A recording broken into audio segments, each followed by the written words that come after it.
بسم الله الرحمن الرحيم الحمد لله حمد الشاكرين والصلاة والسلام على أشرف الأنبياء سيدنا محمد وعلى آله وصحبه أجمعين اللهم صل وسلم وبارك على سيدنا محمد طب القلوب ودوائها ونور الأبصار وضيائها وعافية الأبدان وشفائها وصلى الله وسلم وبارك على سيدنا محمد كلما ذكرك الذاكرون وغفل عن ذكرك الغافلون.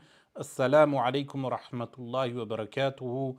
Welcome again to another session of questions and answers. And of course, these sessions of questions and answers are always themed. And of course, today's session revolves around the Gaza ceasefire, something that we have been active for a number of months, well over 14 months, ever since October the 7th, 2023, and many of us have been campaigning previous to October the 7th. Now, the Gaza ceasefire, of course, does not entail the end of the war. It's the end of the battle. This particular battle has finished.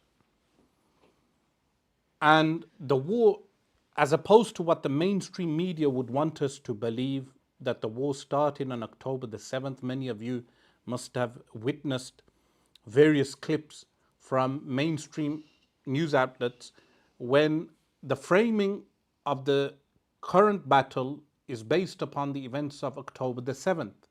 Everything else is ignored. From 1948 Nakba, from the wars in between 1948 and 2023, as well as the events prior to 1948 during the British mandate within Palestine. So the events today with regard to the Gaza ceasefire and the deal, how should we view these events? And of course, today I will be covering the Gaza ceasefire from the lens of al-Yahud, the Jewish people. And when I say the word Jewish people, I mean those Jews who are pro-Israel, pro-colonization. They are for the establishment of the Jewish state upon Palestinian land, what is commonly known as Zionism. And we will analyze the deal that was made, the negotiations that were made, and then the second segment will relate to the California fires, the LA fires, and does that actually have a link with what has occurred in Gaza? Are the two things linked? What is the theological perspective on that? And then finally, I will be discussing Syria, Egypt, and events in Syria and Egypt. All of these things are linked. What occurs in Syria and Bilad al-Sham, what is to occur in Egypt, all of this is intrinsically linked to the region. So, with regard to the Gaza ceasefire deal, many of you will know that this ceasefire deal was actually proposed earlier last year. But the Biden administration was unwilling to enforce that agreement upon Netanyahu. So let's analyze this from the perspective of the Times of Israel. Now, the Times of Israel, as you know, is a Jewish newspaper, an Israeli, what they refer to as Israeli, even though they are not actually Israel. They are not from this is something that needs to be emphasized. They are not from the progeny of Yaqub alayhi salam, the majority of them. The Ashkenazi Jews are not Semitic. They are not from the progeny of Yaqub alayhi salam. Israel is the name of Yaqub, Jacob. Benjamin Netanyahu, as we know, is a Polish man. But this is how the Times of Israel frames the current ceasefire deal that we know was enforced by Donald Trump. It was not enforced by Biden. Biden must be the most lousy president that the United States of America has witnessed in its line of presidents, 47 presidents, or 47 times a president has been elected. Some presidents were presidents twice, like Donald Trump. So the Times of Israel states for 16 years Israel has been forced to fight war after war in order to defend itself. It won the wars in 1948, 1967 and 1973. This is how they frame it. They state it fought Hezbollah to a draw in 2006. That has just changed. The peace deal it just cut with Hamas was clearly a win for Hamas and a loss for Israel. No wonder people in Gaza are cheering. Perhaps, Times of Israel, they are cheering because you have stopped bombing them from the skies. The use of air power against young children, perhaps they are cheering because you have stopped killing their children. Over 17,000 children have died. And then to squarely place the blame squarely upon Hamas and the events of October the 7th is ignoring the fact that you colonize the land of the indigenous people, the Palestinian people. You are a foreign colonial power that attempts to remove the indigenous people from their homes. So the reasons for why they believe that Hamas has actually won, they write, this is what Hamas won in this war. Number one, so note this is from the Times of Israel. It turned world opinion against Israel. So there was a time when some of the Arab states were attempting to what they refer to as normalization, carry out normalization with the Jewish state. So you all know of ISIS, the so-called Islamic State in Iraq and Syria. We can refer to this state as JSIP, Jewish State in Palestine. That could be a new acronym for the Israeli colonial power, JSIP, Jewish State in Palestine. It has negotiated, so they say it turned world opinion against Israel. And that is in reference to the backlash Israel has been facing, or what they refer to as Israel, has been facing from various quarters across the world. Number two, they state it has negotiated the release of hundreds of Palestinian prisoners, many of whom have been sentenced to life terms. The Times of Israel appropriately negates the fact that many of them are young children that have been arrested without having carried out a crime, have not been convicted of a crime. How conveniently the Jewish media blots out the facts that must be mentioned, that those young children that are arrested, like now as we speak, in the West Bank, what is referred to as Israel carries out crimes in the West Bank, arresting over 80 Palestinians as we speak today. So they state, while many of its fighters were killed, according to press reports, Hamas has been rebuilding its fighting wing. which now has 12,000 soldiers in Gaza. That's the estimation of the Times of Israel. It could exceed 20,000. And of course, if you are killing the children of people, you're killing their young brothers, you are killing their neighbors, many of them will join groups like Hamas in that region. So, point number 4, Hamas has proved that Israel is willing to give up huge amounts to get a small amount in return. Times of Israel, that land does not belong to the Jewish people. So they are not giving up what is theirs. That land, you can never claim that land based on theological reasons. From the Quran and from the Bible, from the Torah, there is no justification for taking that land. The Quran promised, when Allah promised Bani Israel that land, it was based on a covenant. They violated the covenant.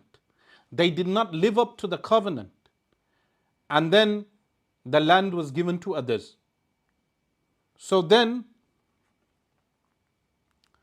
what is stated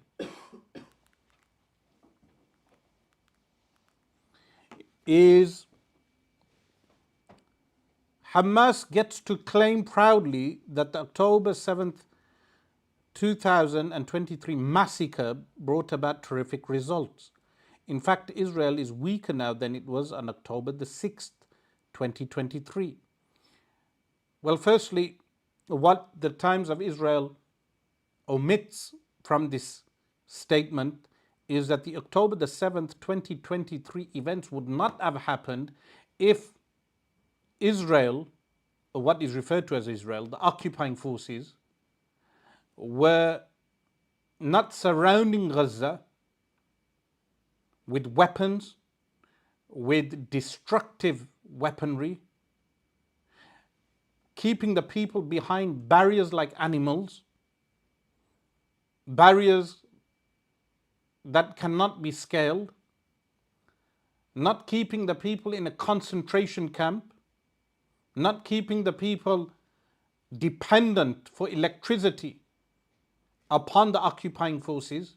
Some ignorant Jewish people from the United States of America on the Piers Morgan show, they mentioned that why do the Palestinians rely upon us, meaning the Jews, for electricity? This ignorant Jewish person does not even know the history of the region as to why that is an actual occupation. They are occupying the land.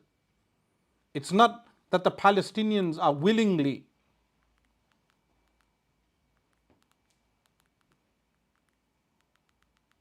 allowing or willingly wanting to be obedient slaves.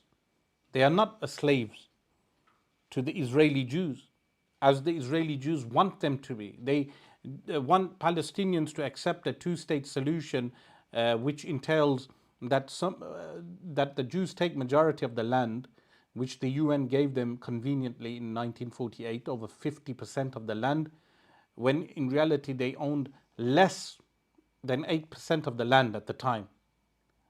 And then they just want Palestinian people to work in their homes like the way African Americans would clean the homes of white people after slavery. After the abolishment of slavery, black people would get jobs in the homes of white people. They would want Palestinians to work like that in their own land. So, admittedly, the Times of Israel admits that Israel is weaker now than it was on October the 6th, 2023. That would mean that this is admittance on their part that Israel has been weakened through the current war. Then they state, point 6, they say, it really pays to take hostages. meaning that's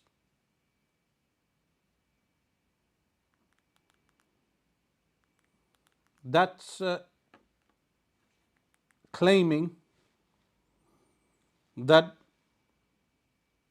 Hamas has benefited from taking the hostages and subsequently making a deal with Israel.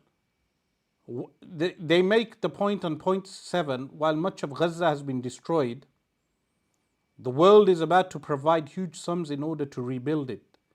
One can expect that a significant amount of these sums will indirectly wind up in Hamas's coffers. Hamas will still control Gaza. UNRWA will remain as it has been. This is the claim of the Israeli occupiers, that UNRWA is actually a terrorist outlet, which is false. It provides humanitarian relief for the Palestinians in Gaza and is an arm connected to the UN. Point number 9, the war has created a serious rift between Israel and the United States. Doesn't the Times of Israel actually reflect upon the fact that that is due to the policies of Benjamin Netanyahu, due to the government that was formed under Benjamin Netanyahu, the war cabinet. That is what has led to a strained relationship between the current administration, or the United States as a whole, and what is referred to as Israel. Initially, they make another point, point number 10. Point number 10 is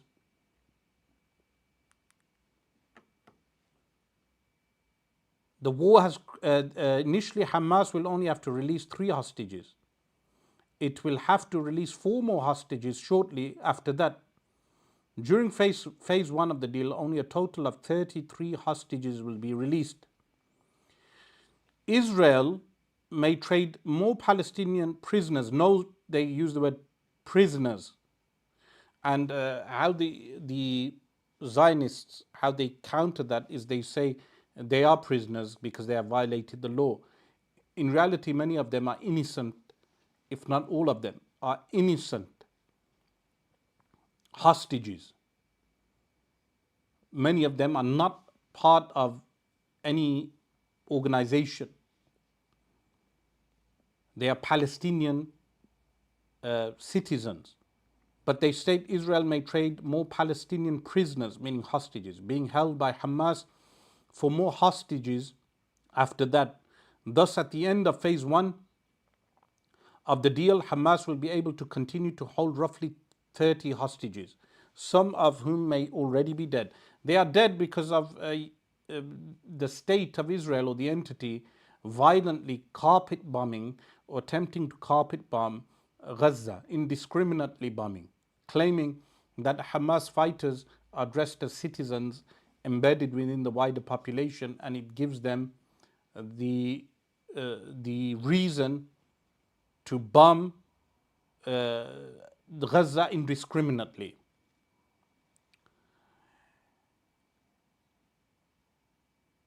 What they state, point number 11, it pays to commit war crimes, including not only the war crimes that Hamas committed during the October 7th massacre, but by firing thousands of missiles into Israel, every one of them a war crime. So, of course, here this conveniently omits the fact that Israel carries out war crimes ever since its inception in 1948. Ever since its inception. Point number 12, the cost to Israel of this war has been enormous. Not only has Hamas been able to kill over 400 Israeli soldiers in Gaza, in fact it's more than 400, since the October 7th massacre, but Israel's national debt has increased substantially and its economy has been hurt as well. it has been estimated that Israel's economic activity has been reduced over 20% by the war. I believe one of the ways that we can take down Israel is economically. But unfortunately, states like the UAE and other states like Turkey and Erdogan, they prop up Israel through trade. But economically is the way that we can take down the state of Israel. While Israel will get some respite from Hamas forces in Gaza, it has the remaining parts of Iran's axis of resistance, including the Houthis and Hamas on the West Bank and Iran to deal with. In reality, when they say Hamas in the West Bank, they mean Palestinian civilians. But the Yemenis must be congratulated. The people of Yemen, a brave nation. And number 14, Israel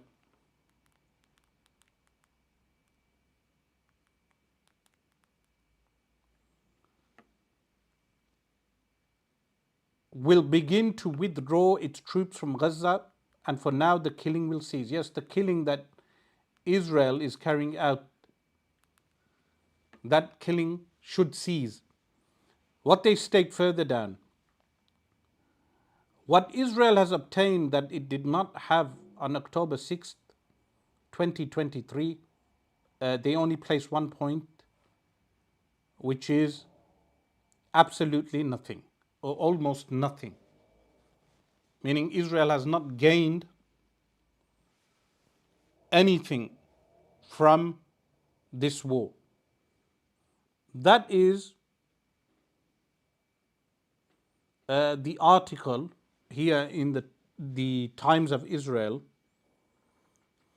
But at the same time, the author continues further down by claiming that Hamas will be the first group to violate the agreement, the ceasefire.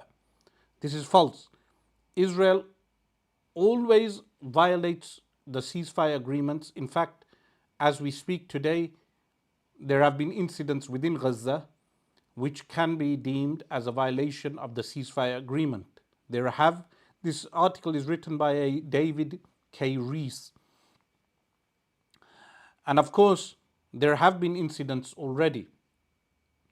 And what the Israeli murderers, what they do is they always attempt to justify their actions through the media machine. So that is one article from the aspect of claiming, that is from an Israeli perspective. There is another article in the Middle East Eye, written by David Hurst. I will go through some of the points that he mentions as to why Hamas has won. So, admittedly, from the Israeli Jewish perspective, Hamas has won, and from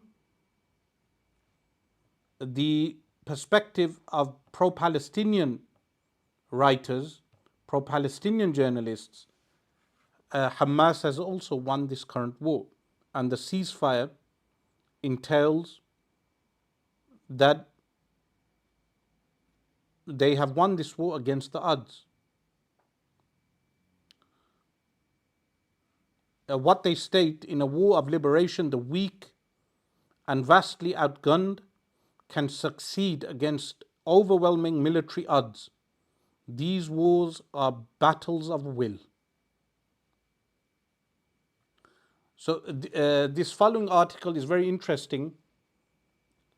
But before we go into that article, we will open up for Q&A. So if you have any questions before we analyze that article, and then we will analyze also, we will discuss the California fires and Syria and Egypt. We will discuss Syria and Egypt also.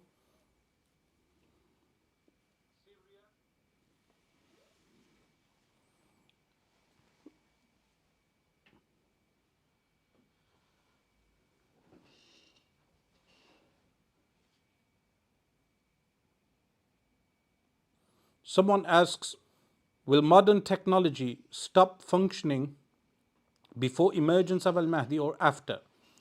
The answer is that will occur after Al-Malhamatul Kubra, which is after the time of Al-Imam Al-Mahdi.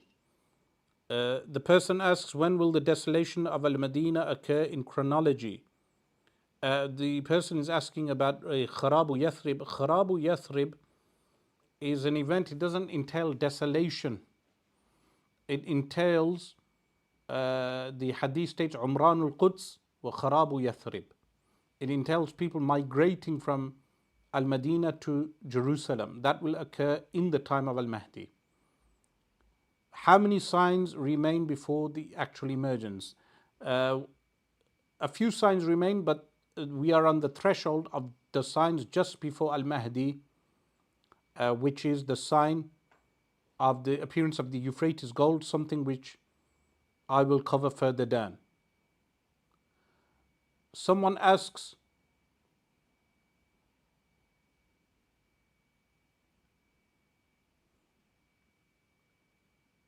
what is the appropriate ruling or course of action in Syria if the current government does not implement Sharia law or establish a caliphate?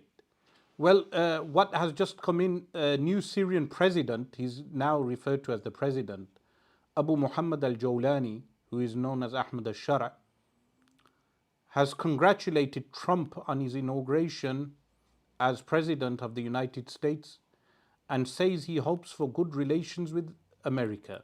So, of course, former ISIS and then former Jabhatul Nusra now congratulating the United States, something we will analyze further below as we go into today's session. Someone asks the question,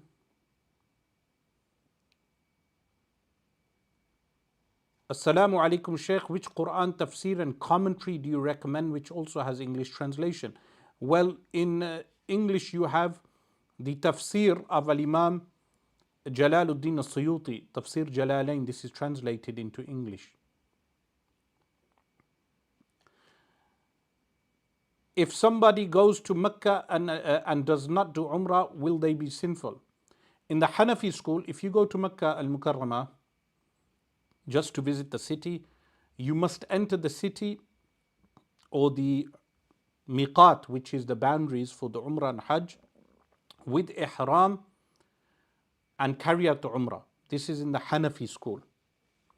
In the Shafi'i school, you can enter Mecca al-Mukarramah with a different purpose or a different intention and not carry out the Umrah. That's for the people who follow the Shafi'i school. Is Jawlani one of the Ansar of Al-Imam al-Mahdi? The answer is no.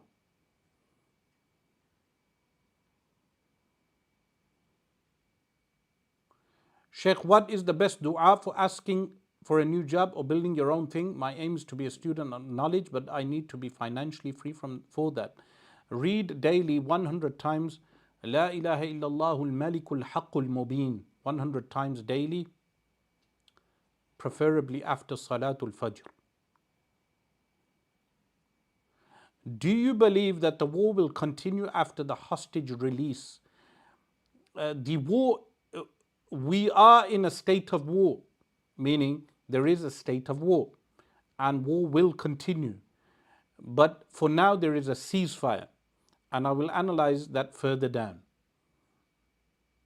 Sheikh, when will the Qadiani debate take place? The debate is occurring in early May. The debate with the Qadiani sect is in early May. How do we combat corrupt industries like car insurance in the UK? Well, the entire banking system and the entire financial system is inherently corrupt. So that would mean taking on the financial system from its very foundations.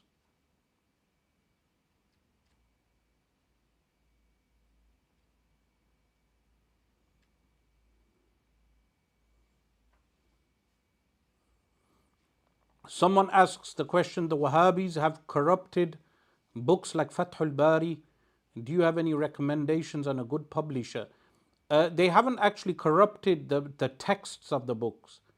So some of them they annotate, like Abdul Aziz bin Baz, he annotated on Fathul Bari at the bottom, but the actual text is intact. You can get the old edition, the Bulaq editions, the older editions of those same works. You can get offset prints of the old editions of all these works.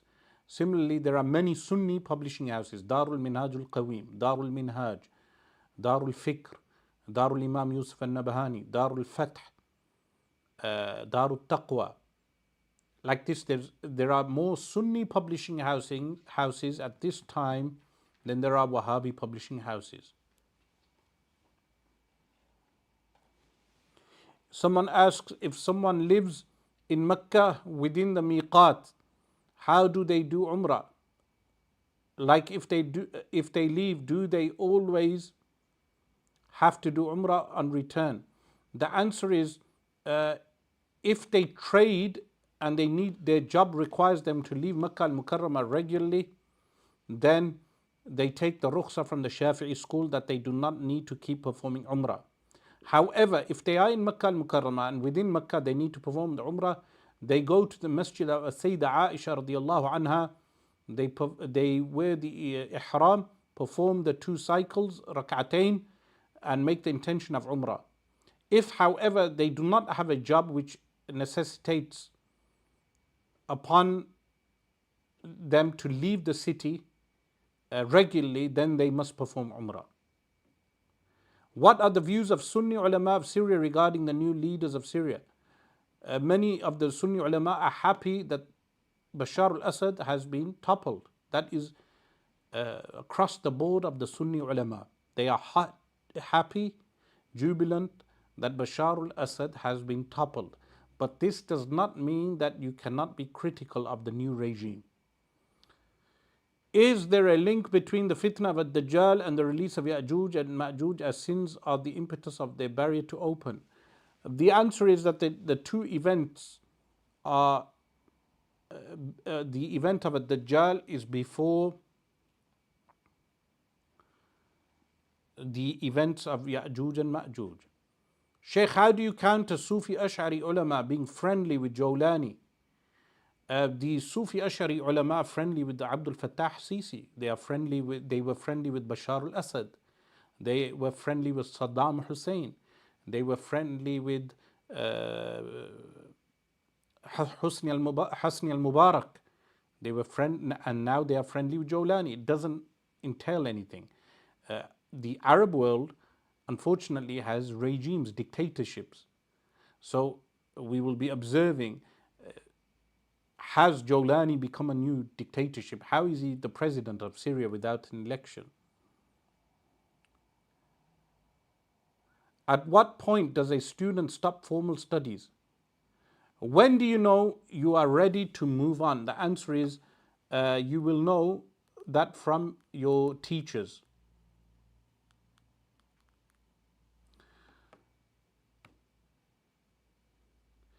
Someone asks, Shaykh, will awliya be able to intercede for their murids on the Day of Judgment? The answer is yes, awliyaullah will intercede for people. Al-Imam Abdul Wahhab Sha'rani rahimahullah, he mentions this with regard to Al-A'immatul Arba'a, the 4 Imams interceding for their followers. Someone says, don't forget Sudan. They say it's one of the worst humanitarian crises right now. Yes, and the UAE has a hand in the current crisis in Sudan. Someone asks, obviously we do not know the definite answer, but based on likelihood, is Al-Jawlani likely to be the Sufyani or likely not? The answer is that Al-Jawlani is not the Sufyani. Al-Jawlani is not the Sufyani. Someone asks, when does the war between 3 sons of a Khalifa occur in chronology? That is coming further down. I have interesting information for you further down where I will be utilizing my book as a source also.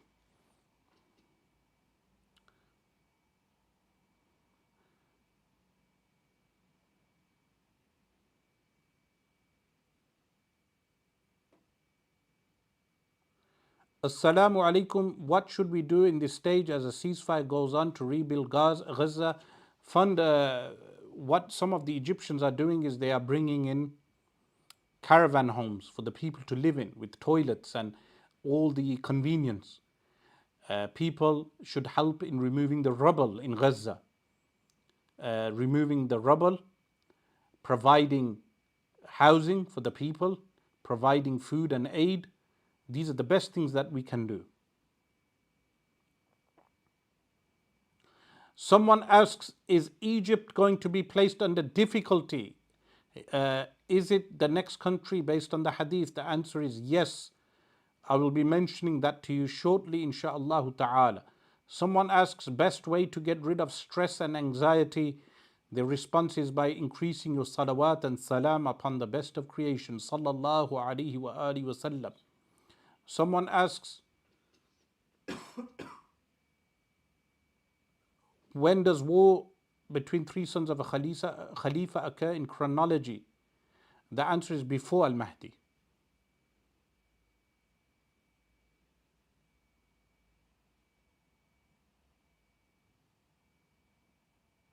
Someone asks, how long should we keep the boycott going? The answer is you need to concentrate the boycott on specific products, specific limited products, like 5 products, 5 main products, and the boycott will be much more effective. And it's infinite boycott until the dismantling of Zionism. Someone asks, did a Shaykh Abdul Qadir al-Jilani rahimahullah consider the Hanafis to be among the Murji'ah sect? Remember, there are 2 Murji'ah. There's Irja of the Ahlul Bid'ah, which is the opposite to the Khawarij, which entails that they do not believe that sins affect the Iman of a person. Then there is the Murji'ah or the Irja of Ahl Sunnah, which is that sins do not negate the Iman. There is a distinction between the 2.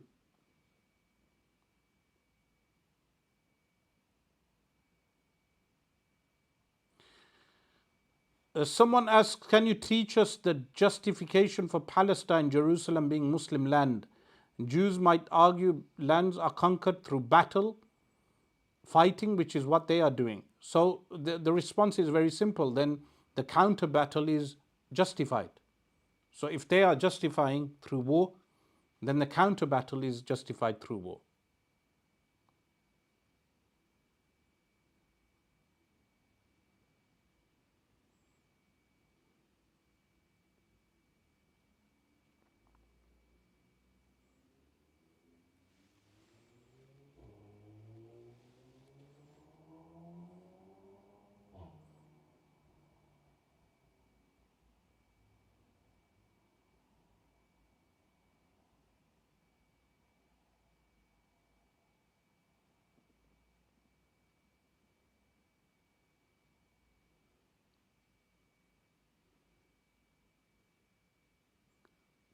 Inshallah, I will be analyzing the other article, and then we will move back to questions and answers. We will also be looking at the LA and Hollywood fires. What I wanted to cover in this other article, written by David Hurst, he states, when push came to shove, it was Israeli Prime Minister Benjamin Netanyahu who blinked first. For months, Netanyahu had become the main obstacle to a Gaza ceasefire, to the considerable frustration of his own negotiators. That much was made explicit more than 2 months ago by the departure of his defense minister, Yoav Gallant. You remember Gallant, the individual who wore a black shirt, resembled a real Nazi with the black shirt, reminded me of Mosley and the black shirts from the UK in the 1940s. The chief architect of the 15-month war, Gallant, said plainly that there was nothing left for the army to do in Gaza. So Gallant had already said that. Still, Netanyahu persisted. Last spring, he rejected a deal signed by Hamas in the presence of CIA Director William Burns in favor of an offensive on Rafah. So he undermined the CIA and the director of the CIA, William Burns. Netanyahu's hubris did not allow him to sign a deal.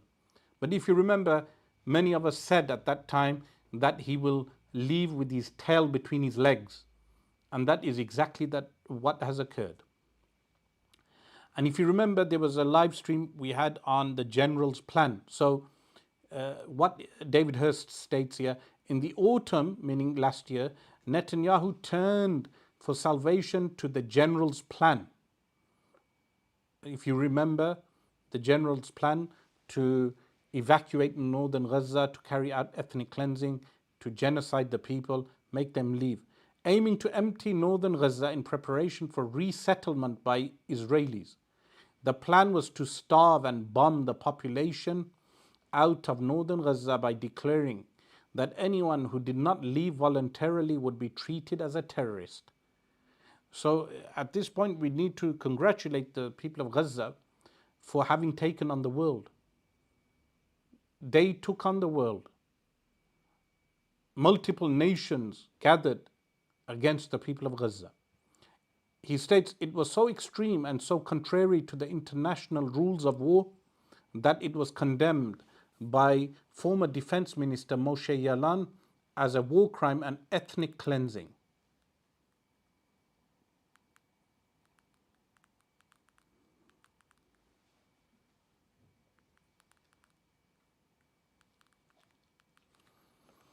So, remember this rules-based order that they talk about has been undermined due to this war. Key to this plan was a corridor forged by a military road and a string of outposts cutting through the center of the Gaza Strip from the Israeli border to the sea. So, a string of outposts cutting through Gaza. The Netzarim corridor would have effectively reduced the territory's landmass by almost 1/3 and become its new northern border. No Palestinian pushed out of northern Gaza would have been allowed to return. So they attempted to make a corridor in northern Gaza, evacuate all the people of North Gaza to the south, and then not permit them to return back. That was the plan. Red lines erased. No one from the Biden administration forced Netanyahu to rethink this plan. Meaning Biden is obviously, like Starmer, a genocide facilitator. Not US President Joe Biden himself, an instinctive Zionist. That should be an extinctive, now extinct. But nevertheless, an instinctive Zionist who for all his speeches kept on supplying Israel with the means to commit genocide in Gaza. Not Antony Blinken, who is Jewish, his Secretary of State, who earned the dubious distinction of being the least trusted diplomat in the region. Even as the final touches were being put on the ceasefire agreement, Blinken gave a departing news conference in which he blamed Hamas for rejecting previous offers. As is par for the cause, the opposite is the truth. So it wasn't Hamas that was rejecting the deal, it was actually Benjamin Netanyahu and his government. Every Israeli journalist who covered the negotiations has reported that Netanyahu rejected all previous deals and was responsible for the delay in coming to this one. It fell to one short meeting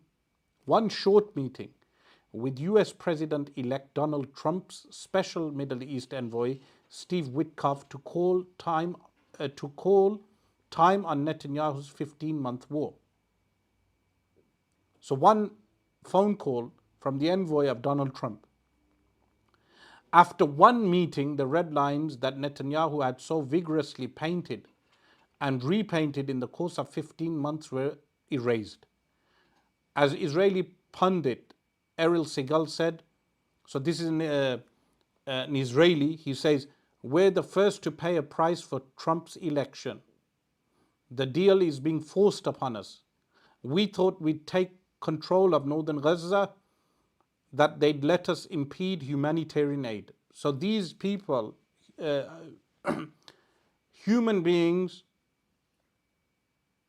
or in the form of human beings, but in reality shayateen, Satan in the form of man, saying that they would want to impede humanitarian aid entering into Gaza. So this is emerging as a consensus. The mood in Israel is skeptical of claims of victory. There's no need to sugarcoat the reality. The emerging ceasefire and hostage release deal is bad for Israel, but it has no choice but to accept it. The circulating draft of the ceasefire agreement is clear in stating that Israel will pull back from both the Philadelphia corridor and the Netzarim corridor by the end of the process, stipulations Netanyahu had previously rejected. Even without this, the draft agreement clearly notes that the Palestinians can return to their homes, including in northern Gaza. The attempt to clear it of its inhabitants has failed. This is the biggest single failure of Israel's ground invasion. Then he states there is a long list of others. So he has a list of other failures of the Israeli activities within Gaza. But I have an easier list that someone drew up for me earlier, which I will pull out. A list of the failures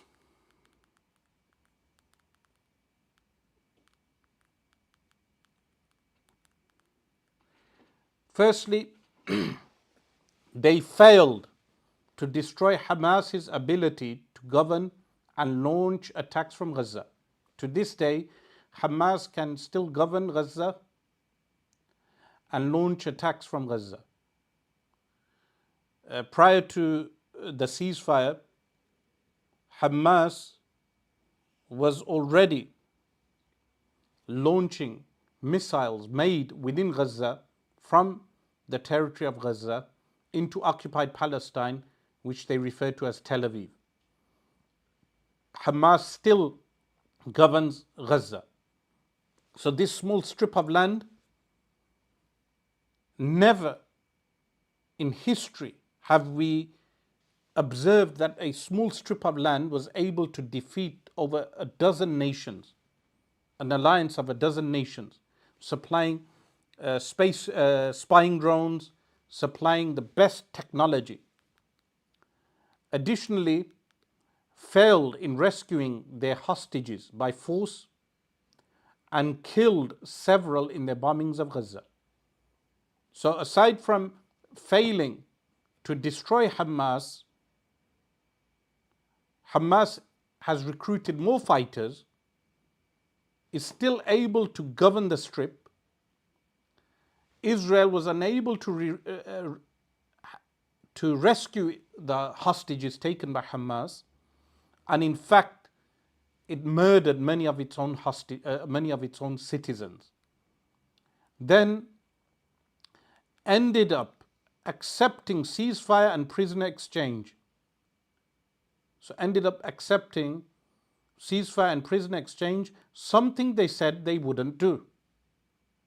So for 14 months they refused, but at the end they accepted the same deal.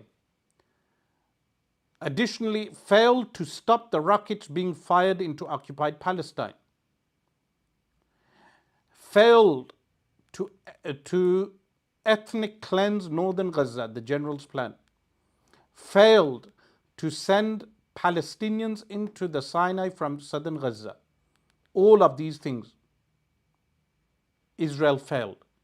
additionally succeeded in killing scores of innocent men, women, and children. Over 70% of the martyrs are women and children.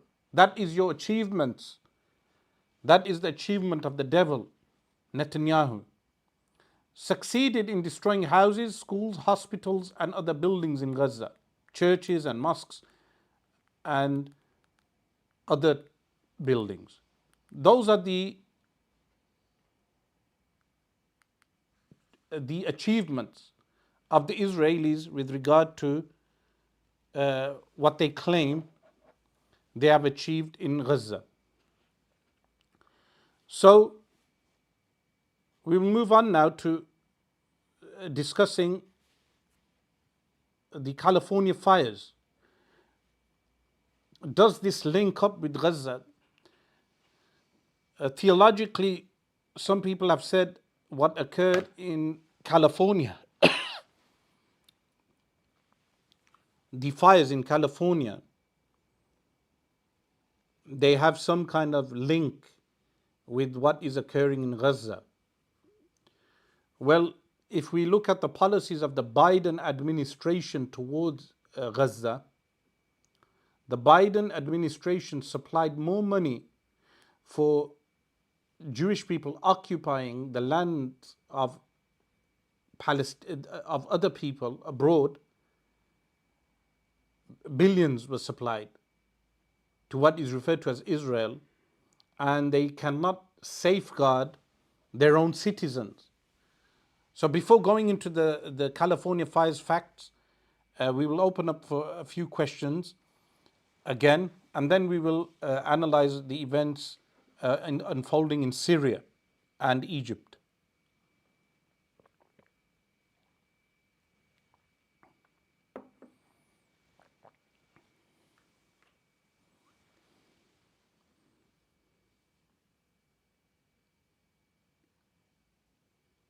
Someone asks, the column of fire is going to be in the east, likely in Russia, Ukraine. I think everyone should prepare 1 year's worth of food. Well, with regard to that, Akbar Khan, that column of fire hadith, which is in the book Al-Fitan of Nu'aym bin Hamad, it's a column of fire in the east. That is correct. And it occurs in the month of Ramadan. But it is not at this moment. It occurs after the Euphrates Gold. Something which I have detailed in my book, Navigating the End of Time.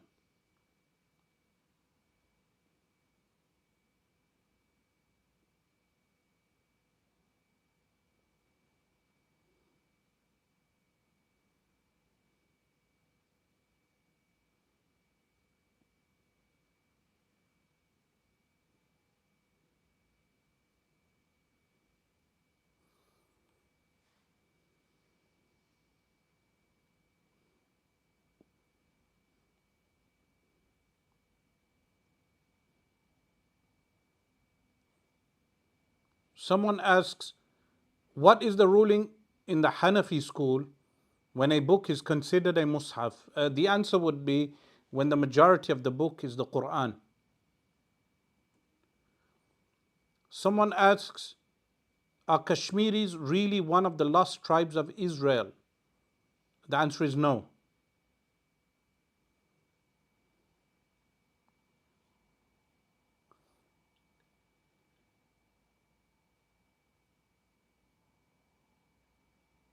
Someone asks, can we combine elements of different schools of Kalam? So within the Ahl Sunnah Kalam schools, people do take different positions within the scope of those schools.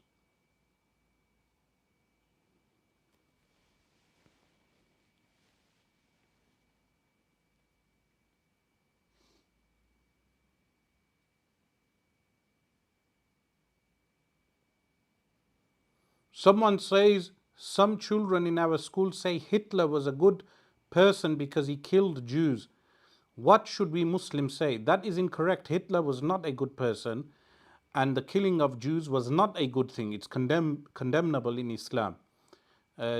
Those Jews who were gassed in the concentration camps, many of them were children and innocent people, if not all of them. But these type of comments are ignorant comments that should not be stated,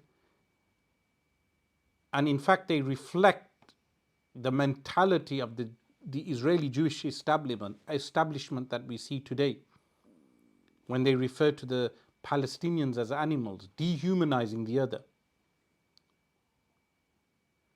Someone asks, how is Egypt going to face the same fate as Iraq and Syria? That is something I will be mentioning further down.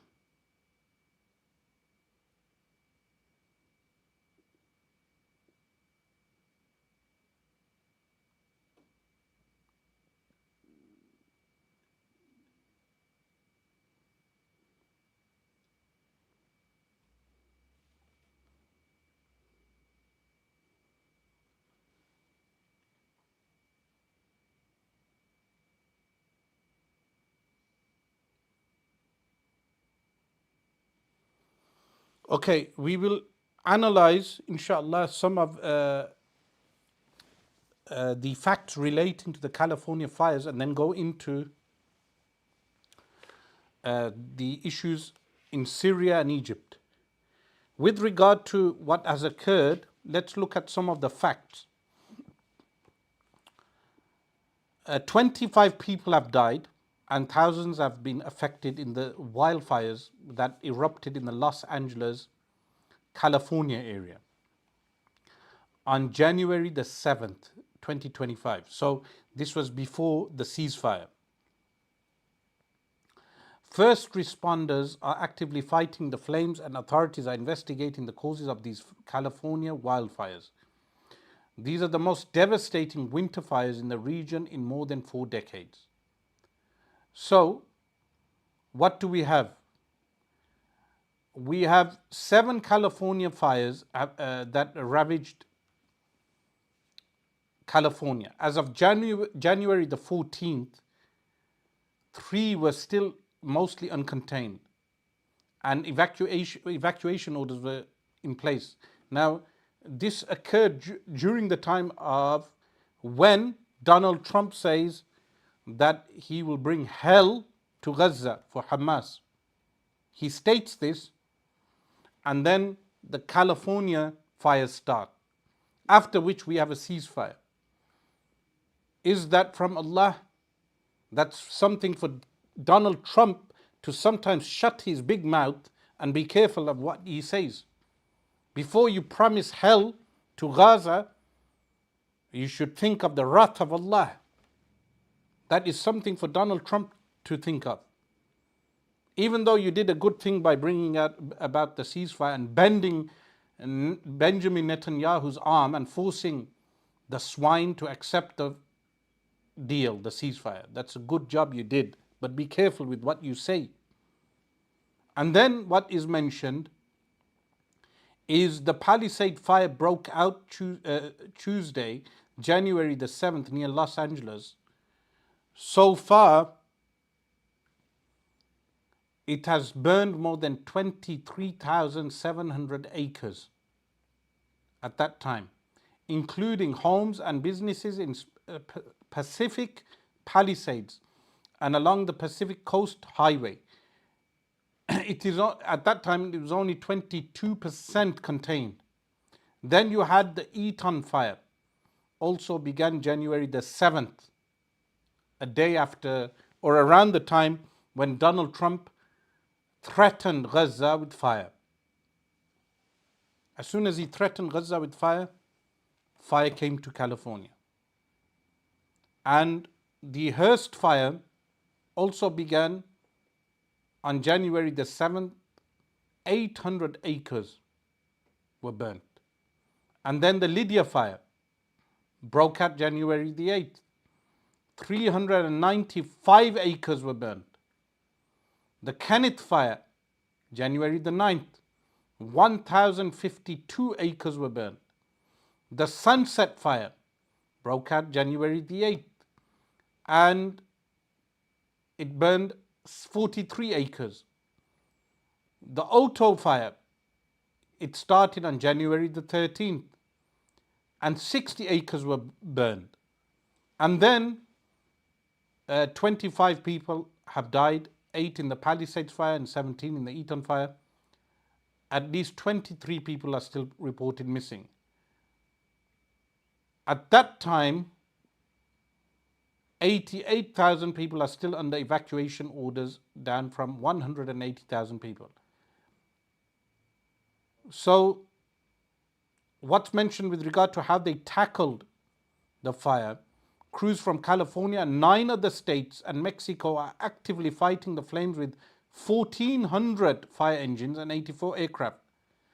They have concerns for the next round of strong Santa Ana winds that are forecasted this week. Now, with regard to this fire, the administration in California failed. The water was unavailable. And of course, it involves the facade, the corruption of particular groups within that region. Many conspiracy theories came about. Some people said the entire fire was caused just to diminish the proof for P. Diddy's case. P. Diddy, a rapper, Sean Puffy Combs, who has been arrested, and his trial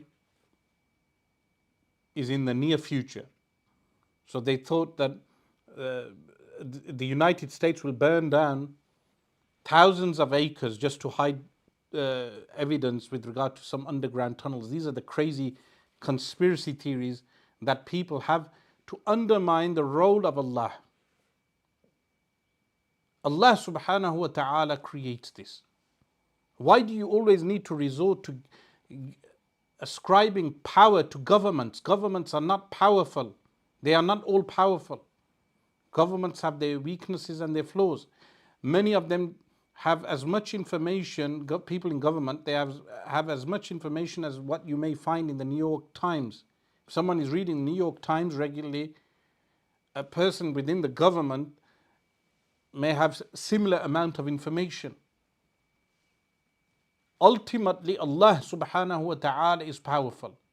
Remember that at the beginning of this current battle, over a dozen nations gathered against a strip of land, and people thought that Erdogan will intervene. People thought Tayyip Erdogan will defeat Israel. He did not intervene. Egypt did not intervene. None of the surrounding countries intervened. In fact, many of them profiteered from the war, and many of them collaborated with the Zionists. But ultimately, Allah subhanahu wa ta'ala finished the war. Allah subhanahu wa ta'ala enabled the Palestinians to defeat the coalition of over 12 nations, and of course with the help of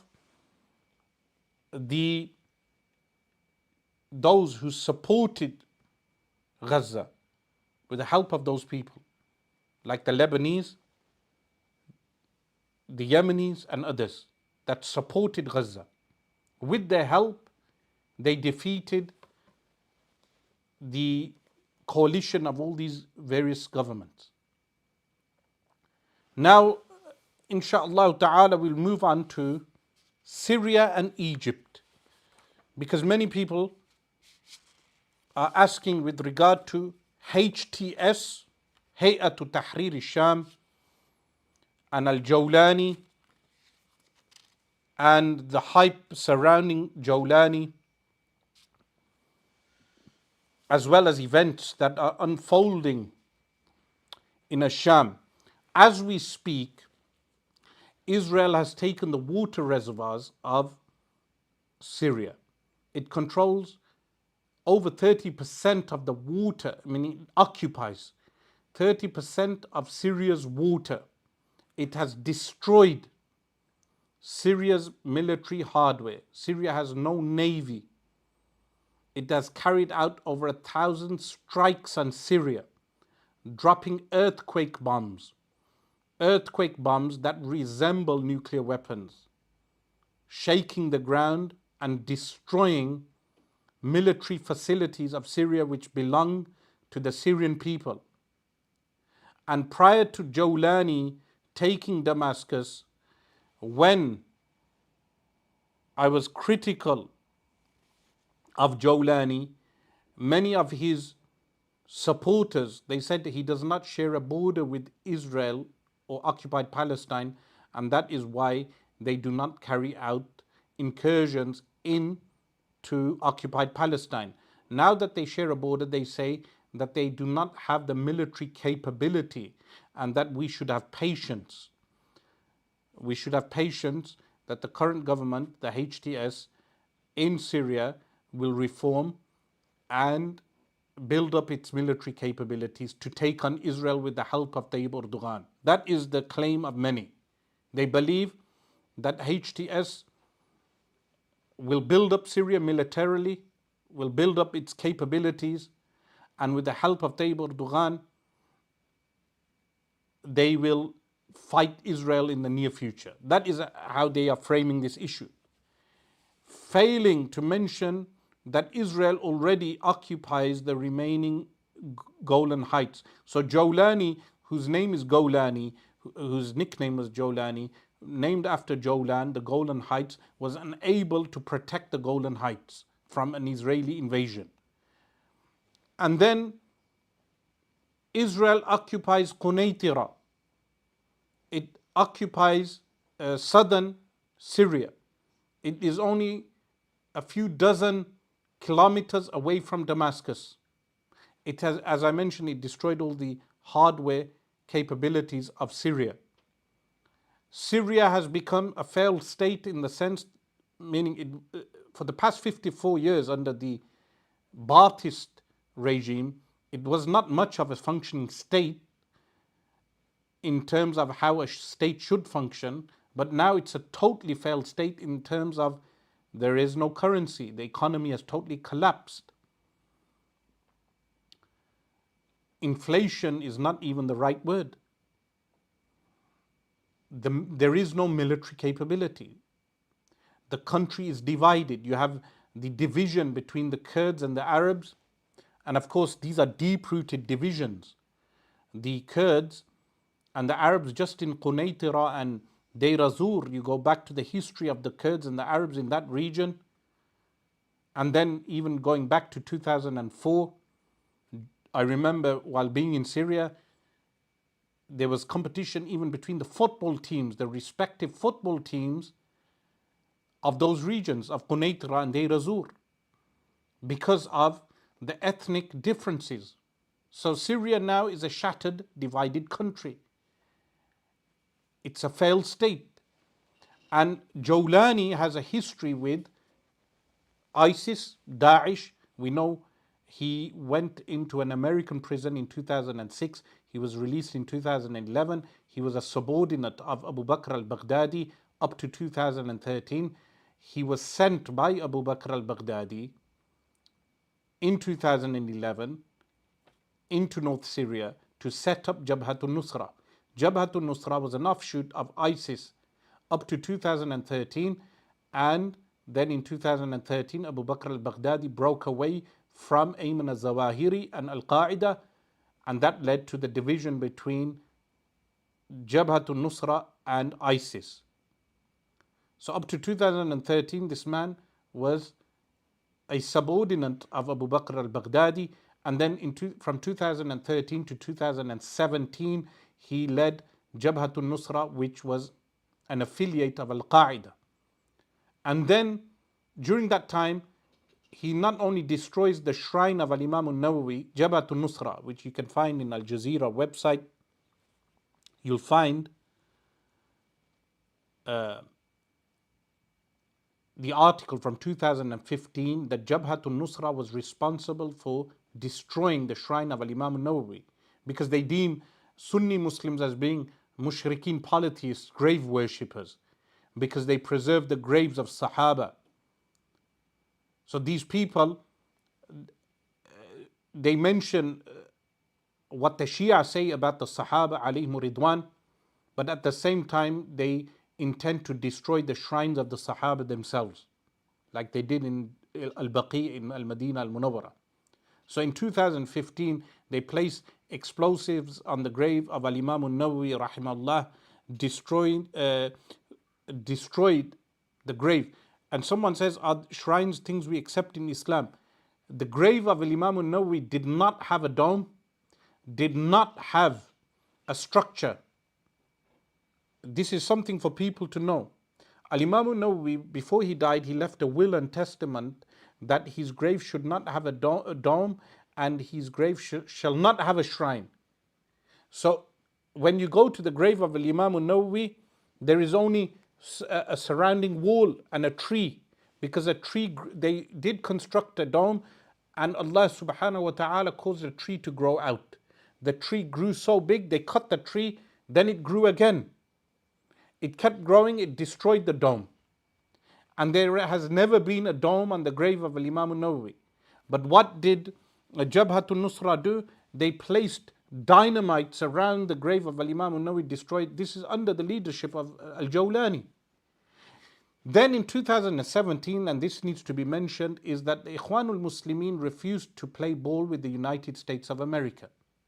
Because the Ikhwanul Muslimin did not want leadership in Syria post Bashar al-Assad that is under the American authority.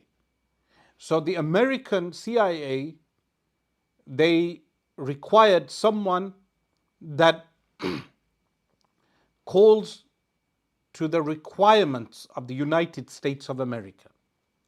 And that is when in 2017 the Hay'atu Tahrir al-Sham is formed, HTS, in 2017. What do these people do? They carry out hudud punishments on the streets.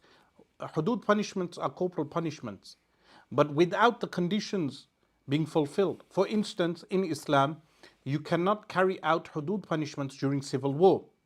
There was civil war and there still is civil war in Syria. You cannot carry out hudud punishments. On what principle did they carry out those hudud punishments? Additionally, if there is shubuhat in the hadith, it states, idra'ul hududa bi shubuhat, avoid the corporal punishments with doubts. But they would carry out the corporal punishments. And some of the videos are resurfacing of even the justice minister, the current Syrian justice minister, partaking in the had punishment of a woman accused of prostitution being shot in the head while begging to see her children. These are ignorant people of the Sharia. That is not the Sharia of Allah. That firstly you carry out these violent acts in the public for young children to see, when Sayyiduna Abu Bakr as-Siddiq radiallahu an, as is narrated in a Sunan al-Kubra of al-Bayhaqi, prohibited the display of severed heads in public.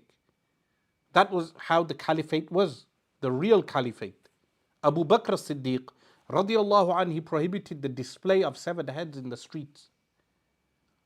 But the war crimes of Jawlani from the inception of Jabhatul Nusra and under HTS, these are war crimes that for which he is answerable. And Bashar al-Assad should have been toppled. There is no doubt. He was a zalim, taghi, a war criminal who needs to be taken to court like the Shabiha and the thugs of Bashar al-Assad. But the mistake many people fall into is that when you have toppled one dictator, do not become obedient to another dictator. Be critical. People should be happy that there are people like myself who are critical of the new dictatorship. Because what is the point of toppling one dictator and then not being critical of a new government, of a new dictator? Otherwise, Arabs are falling into the same mistake. The way they would display the pictures of Bashar al-Assad everywhere, now they print pictures of Jawlani. Even though, to his credit, from what I have heard, he has stated that he does not want people to sell his pictures and display his pictures, but they are doing the same thing. Blind fanaticism for Bashar existed in Syria prior to the revolution, and now we should not fall into the same mistake of blind fanaticism for the new regime that ignorantly applied the hudud. The hudud do not apply in the way HTS carry out the hudud. The hudud punishments have their shurut, they have their conditions. So there has been blood that has been shed by Bashar al-Assad, no doubt responsible for the killings of tens of thousands of people. But someone who claims to raise the flag of al-Islam should not behave like the shabiha, should not behave in an ignorant manner that they carry out what we refer to as the miscarrying of justice. So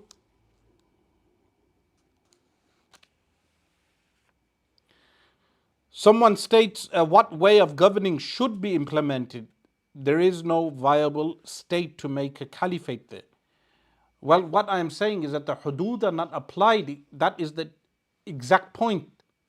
You cannot apply the hudud, or you cannot carry out certain punishments during while governing a failed state. The caliphate must provide food and drink and clothing and protection. But these people have been carrying out the hudud for the past 14 years, ever since the war started. Someone asks the question, they say, please teach us some salawat and salam. There is Allahumma salli ala Sayyidina Muhammadin al-Nabiy al-Ummi wa ala alihi wa sahbihi wa sallim.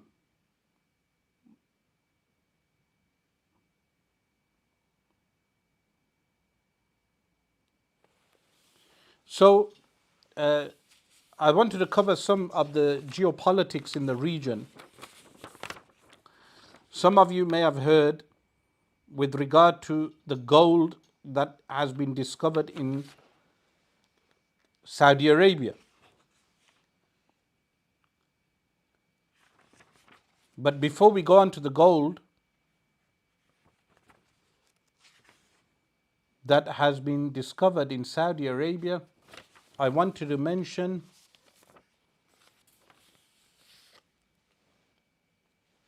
Egypt and what will occur in the near future in Egypt. Firstly, the hadith narrated by Abu Hurairah radiallahu anhu, that he states, and this is in the Sahih of Imam Muslim, the Messenger of Allah sallallahu alaihi wasallam said, Iraq will be prevented from its dirham currency and its qafiz measurement. The Levant, meaning Asham, will be prevented from its mud measurement and its dinar currency. And Egypt will be prevented from its irdab measurement and its dinar currency. You will revert to that position where you started from the bones, and the flesh of Abu Hurairah will bear testimony to it. So Abu Hurairah radiallahu anhu, he mentions what we refer to as sanctions. This is from Rasulullah sallallahu alaihi wasallam, what we refer to as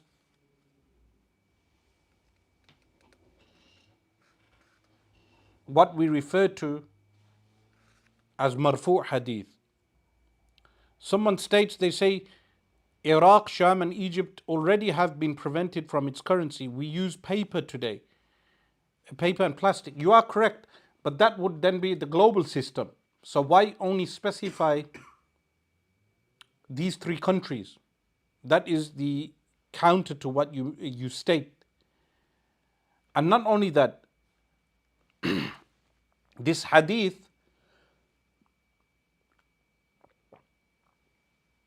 mentions that this will be carried out by a room. So Al-Imam al-Nawawi said that this referred to when a Rum conquered these countries at the end of time and obstruct, as in the way of sanctions, Muslims from their wealth. Another variant of the same hadith mentions the companions asking who exactly those people would be, and the Messenger of Allah sallallahu alaihi wasallam states again by responded by mentioning the Rum. So we know from this that the sanctions were placed firstly on Saddam Hussein and his government, then they were placed on the government of Bashar al-Assad. So what awaits is the sanctions on Egypt. And there is something interesting which I quote in page 216 of Navigating the End of Time. And this is something interesting to listen to.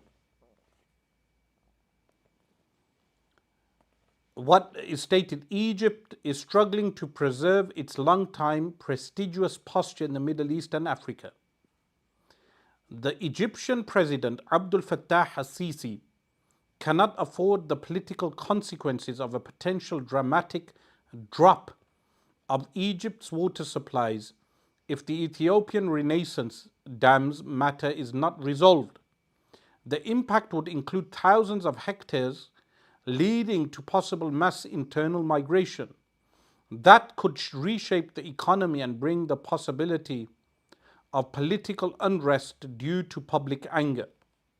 In 1978, Egypt's president at that time, Anwar Sadat, who later signed the 1979 peace treaty with Israel after a long war, understood the nature of the threat of unilateralism in managing the Nile.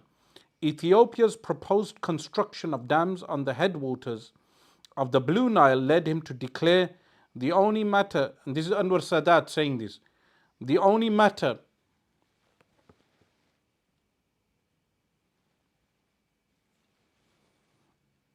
as someone states, there are hadith that specifically mention the white and the yellow, dinar and dirham. It's come to pass. Yes, as something I cover in the book. So Anwar Sadat states, the only matter that could take Egypt to war again is water. 10 years later, the Egyptian former UN Secretary General Boutros Ghali warned, the next war in our region will be over the waters of the Nile, not politics. The possibility of going to war over the Nile water is deeply entrenched in the Egyptian national subconscious because the Nile has always been the source of life in an overwhelmingly desert state. This harsh nature has always led Egyptians throughout their long history to grasp that to maintain the water flow, blood will sometimes be spilled. Even if the worst shape, no Egyptian government can afford to stand aside and see its people face thirst. So, the Egyptian sanctions are yet to come, and war in Egypt over water is something that is alluded to.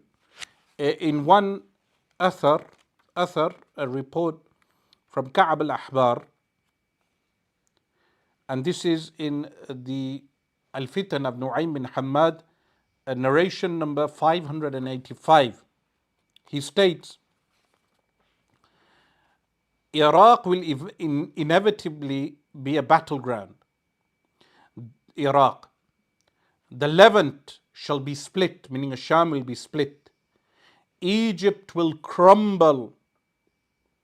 And when he describes this, he says, crumble like a dry piece of dung, at which time the matter will descend. 3 places are mentioned again.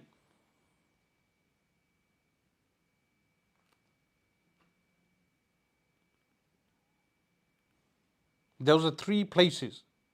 Iraq will be a battleground, Asham will be split, which it is now, and the 3rd place mentioned is Egypt, that it will disintegrate like a dry piece of dung. So sanctions on Egypt and war in Egypt is something to observe. Now this happened also in the period that we live in, is the ripples of what was referred to as the Arab Spring. So prior to that, of course, There is a hadith, and this the sourcing of this hadith is in the Musannaf of Ibn Abi Shaybah. So the edition I utilized is the edition of Shaykh Muhammad Awama Hafidhahullah, the Musannaf. The hadith number is 38,905. That Sayyiduna Rasulullah sallallahu alaihi wasallam said, "The hour will not be established until the worst people of Sham move to Iraq and the best people of Iraq move to Sham." Now I believe that has happened after the invasion of Iraq. People went from Sham to Iraq. People like Jawlani, he went from Damascus in 2003 into Iraq. And many others. And then when the Iraq invasion, when the invasion of Iraq also happened in 2003, people migrated from Iraq into Sham. But this also happened in 2011, when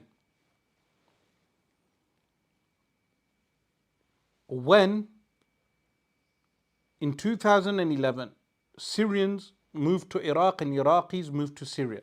This sign has clearly happened. And then also in a narration, what is mentioned, I'll give you the sourcing of the narration. This particular narration is also in the Fitan, Al-Fitan of Nu'aym bin Hammad. It's number 665. That the Messenger of Allah sallallahu alaihi wasallam said in the Fitna of Sham, Fitna to Sham. This is what is referred to as Fitna to Sham in the narration of Sa'id ibn Musayyib. It is mentioned, the smell of bread will be sweeter than the fragrance of musk. This has happened. So for instance, the Washington Post, for instance, relates, the bread crisis is perhaps the most visible and painful manifestation of Syria's economic meltdown. It has seen the amount of subsidized bread most families can buy reduced by half or even more. Subsidized prices have doubled since October, despite official promises in the spring that price hikes for bread were a red line that would not be crossed. If you check the sources during the civil war, what happened during the Syrian civil war was that the fragrance of bread became more beloved to people than the fragrance of musk. Something never observed. Alongside with all the other signs, meaning individually you may have one sign, but there are so many. For instance, there is another narration which again, the sourcing of this is again in Al-Fitan of Nu'aym bin Hammad, narration number 666.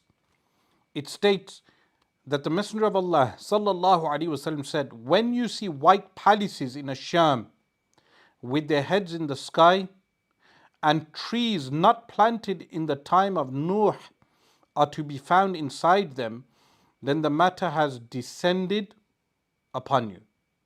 So, trees, white palaces in Sham, what I wrote on this was the construction of white palaces with their heads in the sky can be observed in buildings like the Four Seasons Hotel in Damascus, which opened in 2005 and was funded by the Saudi Prince Walid bin Talal. The foretold image of the Bedouins constructing tall buildings in the end of times, a manifestation that has only gathered pace in the past few decades. And then also with regard to the trees that were planted, with Turkish support, some 75,000 trees have been planted in an area of northern Syria that Ankara cleared of terrorists in reference to the Kurds. In October 2019, the Tel Abyad district was liberated from YPG and PKK by Operation Peace Spring, carried out by the Turkish armed forces. So they planted 75,000 trees in that region. And the fitna of Sham itself, the narration of Sa'id ibn Musayyib, which again is narration 977 of Al-Fitan, it states there will be a fitna in Sham. Its beginning will be like child's play. Later the affairs of people will not settle on any one thing, and unity will not be achieved until a caller calls from heaven, follow this person, and a hand appears as a sign, in reference to Al-Mahdi. So this fitna to Sham, which is referred to as Lu'batu Sibyan. Lu'batu Sibyan is child's play.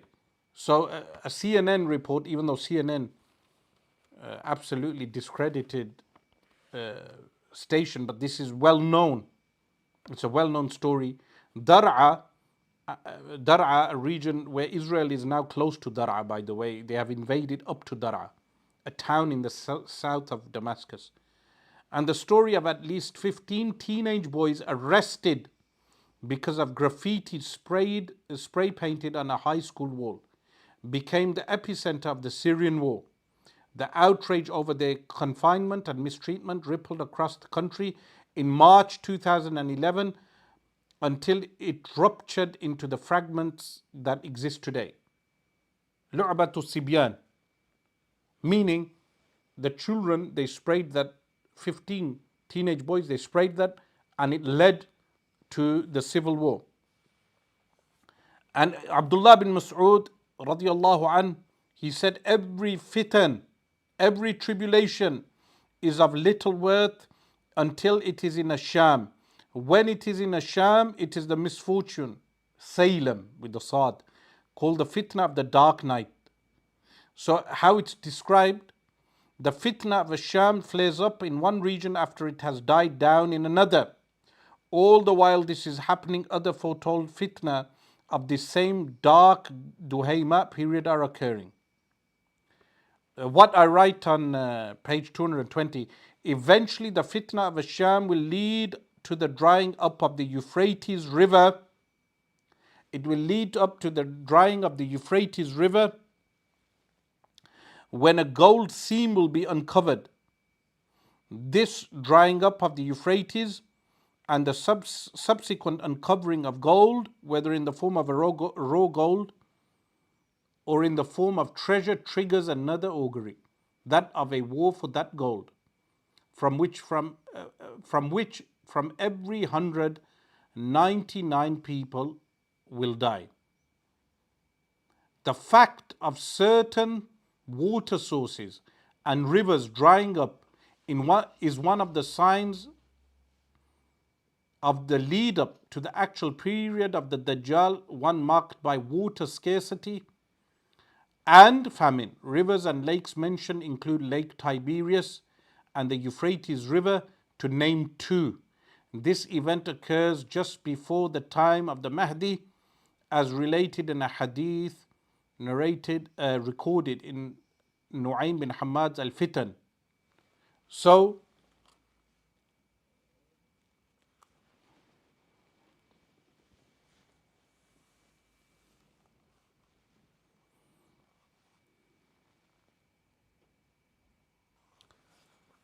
as we speak, those fitan continue in Bilad Sham, and we should watch HTS with the critical eye, not be blind fanatics, fanboys. Observe every government with the critical eye. There is not a single government that you should not observe without a critical eye. There should always be a critical eye on all the governments of the world. So these are signs yet to happen with regard to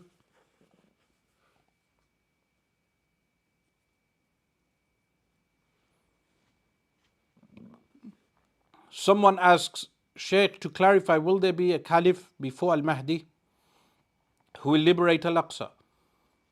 Al-Aqsa will be liberated before Al-Mahdi. That is my opinion. It could be very soon. that within the coming years, Al-Aqsa will be freed. Al-Aqsa al-Sharif will be freed very soon. Some people, they are predicting a war in winter 2027. So someone mentioned this to me. Some analysts are predicting a war in 2027, the winter or autumn of 2027. They believe that the current HTS will go to war. I do not agree with this view, but they believe HTS will go to war with Israel, and Turkey may intervene also. I do not follow that view. I believe the people of Palestine will defeat the occupation. The people of Palestine will defeat the occupation. But what will happen in Sham and Egypt is what I mentioned with regard to war in Egypt is something pending. Sanctions and war for water, and then you have this fitna in Sham, the split within Sham, as well as the fitna of the gold of the Euphrates River. So what is mentioned with regard to the Euphrates River, there is something we all know, the hadith that the end of fitna to Sham, when fitna to Sham occurs, at the end the Euphrates will uncover a treasure, but if you are there, do not take anything from it. So the hadith mentions at the end of the fitna to Sham, in some narrations, the Euphrates River will uncover a mountain of gold. And the Iraqi government is claiming that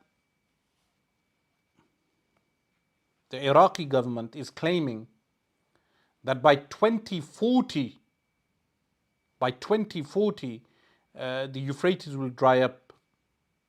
So what I have wrote under this, some have stretched the interpretation of the word gold to mean oil, since oil is referred to as black gold, so it does make some sense. They also link the fact that the US dollar is not backed by gold, but rather oil, hence the term petrodollars. As such, they conclude that the hadith is in reference to paper currency and the discovery of oil in Arabia and Iraq, which has led to so much bloodshed. The weakness of this interpretation is that it ignores the fact that the discovery of oil in the Arabian Peninsula is mentioned elsewhere.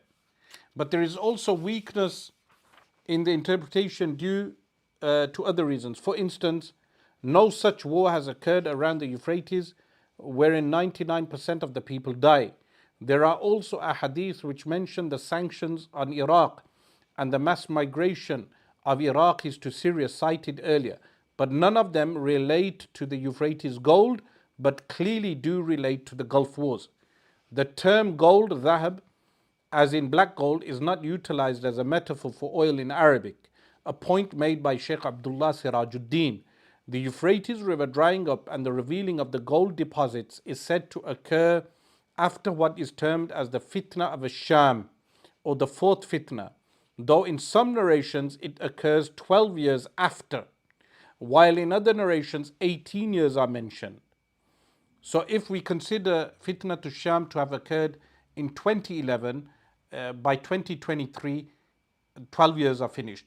If we say 2012, because the armed civil war really started in 2012, like the Battle of Halab, Battle of Aleppo, then the 12 years would be 2024. But if we count it as 18 years, then it goes all the way up to 2029, and during that time, people will not agree on one leader, and the Euphrates River uncovers a depository of gold.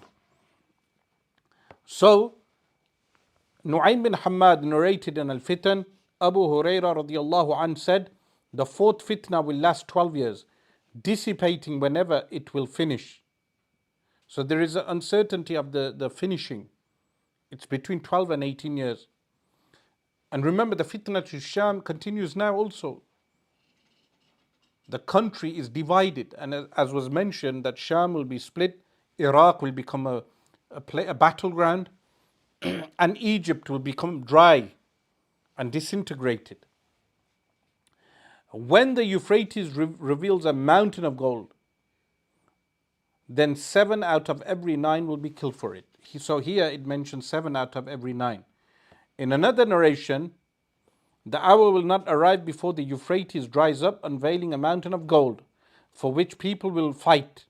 99 out of 100 of those who will die, in the fighting, and every man among them will say, perhaps I am the only one left alive.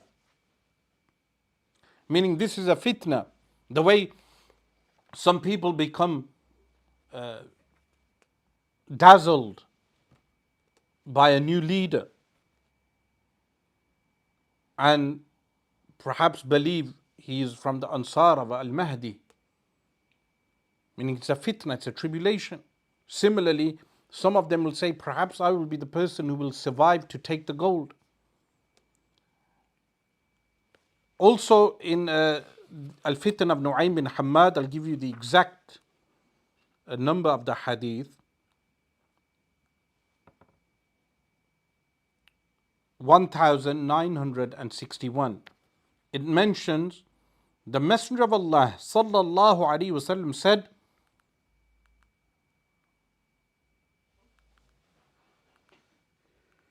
the fourth fitna will last 18 years, at which time the Euphrates will uncover a mountain of gold that people will plunder, and out of every 9 of those, 7 will be killed.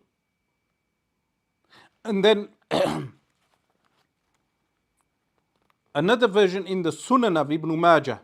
This is interesting now because it relates to the Hijaz, to Makkah al-Mukarramah and al-Madinah al-Munawwarah and that region.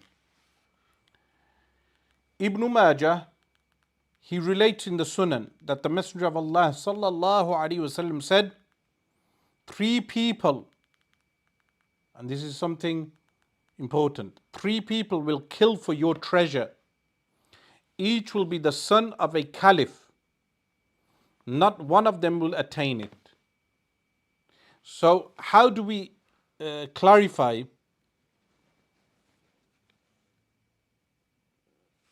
how do you clarify this? The answer is that the term caliph, khalifa, here is not used in the technical sense, but it has the meaning of succession in rulership, in that a ruler will die and his 3 sons will fight over a treasure. Ibn Kathir and others point out that the gold may refer to, so note here, they dispute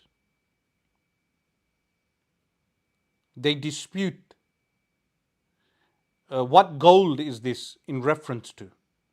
So Ibn Kathir and others point out that the gold may refer to the gold found under the Kaaba, or may even refer to that found under the Euphrates. Allah knows best.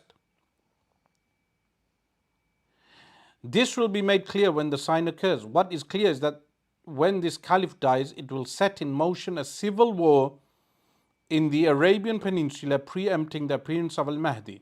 Now, so there will be a gold, and there will be the offspring, the progeny of a caliph, a successor, that will fight for that gold. But what gold is that? Is it the Euphrates gold, or is there a gold within the Arabian Peninsula? There is a hadith in the Mustadrak of Imam al-Hakim. So Abu Abdullah, Muhammad bin Abdullah al-Hakim rahimahullah, passed away in the year 405 Hijri. He mentions a hadith. I'll give you the exact reference of the hadith. The exact reference of the hadith is 8,415. So number 8,415. That the Messenger of Allah sallallahu alaihi wasallam said, and this is now interesting because it relates to the article that I will read. Many precious minerals will be discovered. A precious mineral will be found near the Hijaz. The vilest of people will come to it. It will be called Fir'aun. While extracting the mineral, now the word ma'adin is utilized, ma'adin, mineral. They will uncover gold. They will be shocked and astounded by the extent of the gold, and in such a state will sink into the ground along with the gold. So, this makes reference to a gold discovery in the Arabian Peninsula. That has happened now. So, if you check this news, for instance, this article is from the 2nd of January. It states,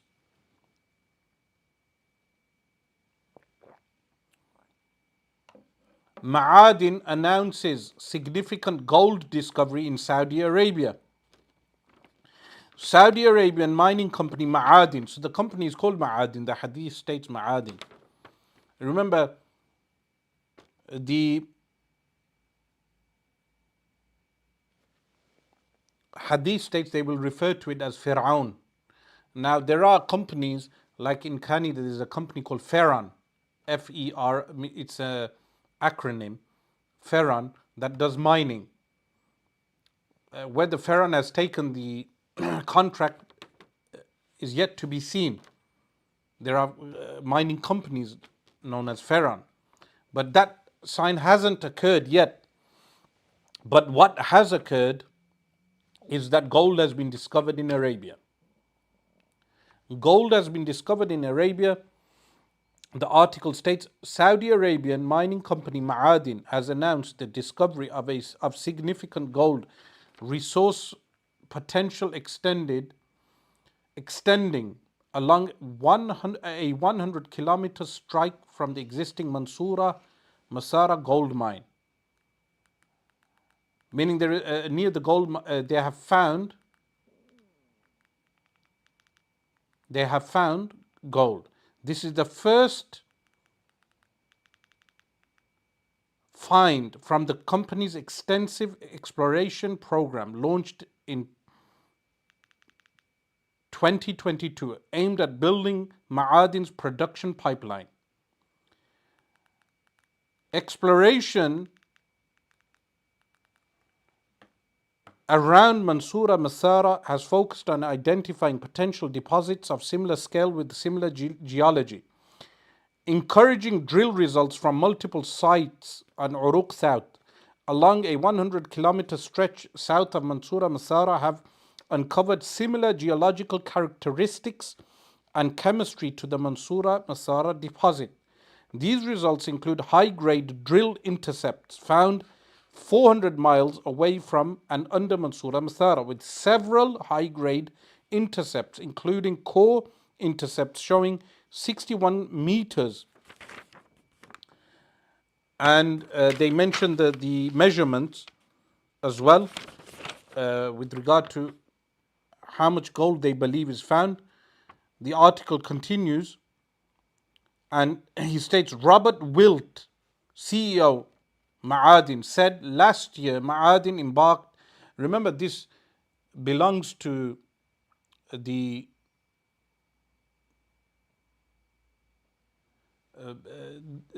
minerals belong to the Ummah, but yet you have these CEOs and corporations. He said last year Ma'adin embarked on one of the largest exploration programs in the world. These discoveries are a significant demonstration of the untapped potential of mineral resources in Saudi Arabia, supporting the diversification of the country in line with Vision 2030 and establishing mining as the third pillar of the Saudi economy. These discoveries, so it goes hand in hand with the hadith that they will find ma'adin and then they will find gold. These discoveries have the potential to be the center of the world's next gold rush.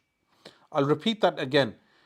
These discoveries have the potential to be the center of the world's next gold rush and are a strong part of our growth strategy. The Arabian Shield has enormous potential for more world-class discoveries, and this is the first of many we expect to make in the coming years, meaning there are more to come. more discoveries. As Saudi Arabia's largest mining company, we are at the forefront of development for the sector in the kingdom, and we will continue to support the growth and evolution of the sector. So this Ma'adin company, Ma'adin, has found gold, and they are expecting to find much more gold, and that prophecy will come about. That is what we expect to see in Bilad al-Sham, in Syria, in Arabia, in Egypt, in that region. So, inshallah ta'ala, we will open up for a final questions and answers before closing. So, inshallah, send through your questions, and then we will close for the night.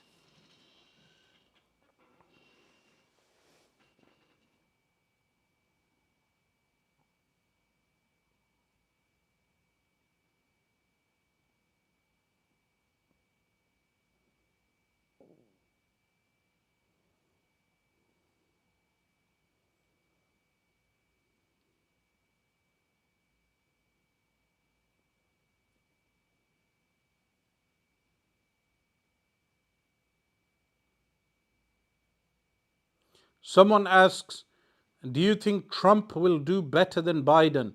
Well, believe Biden is so bad that anyone can do better than him.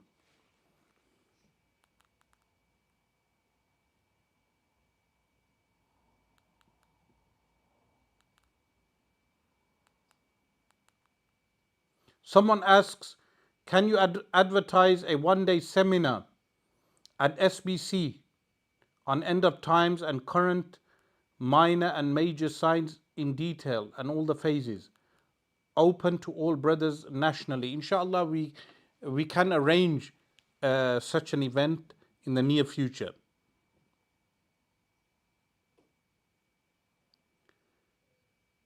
Someone says many shuyukh have different criterion for tawatur. Bukhari and Ibn Hamad didn't have the same criteria. The word should be. The answer to that is that Nu'aym bin Hamad, even if many of the hadith in his book are weak, some reach the grading of Hasan, but the ones that are weak, if they come out as true prophecies, meaning they come out literally, we know even if the chain of narration is weak, the actual text of the matan of the hadith is authentic. But also many of the hadith do have a shawahid and mutaba'at, which is corroborative reports from authentic sources. And sometimes multiple weak hadith are upgraded to hasan. They are acceptable.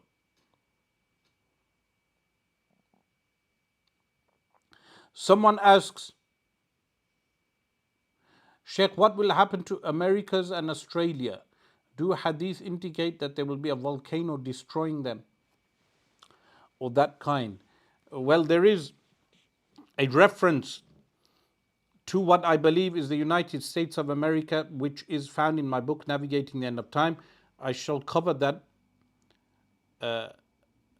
later, insha'Allah ta'ala, in the seminar, when we have End of Time seminar, insha'Allah ta'ala.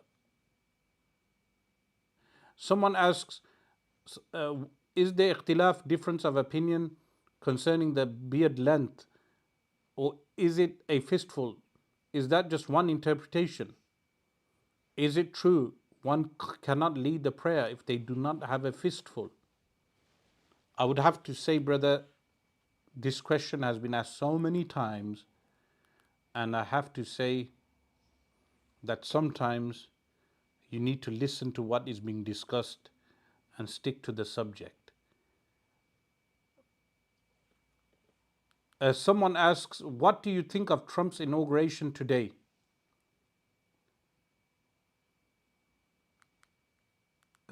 They say, did I watch any clips? Yes, I saw one African American priest delivering a lecture in an Indian style. The way Indian lecturers give lectures, he was giving a lecture and praising God, but his style was as if he learned the style from some Indian lecturers. That was his style. I found it very bizarre, the whole thing. He had two priests, he had a Jewish rabbi. The whole proceedings were quite bizarre.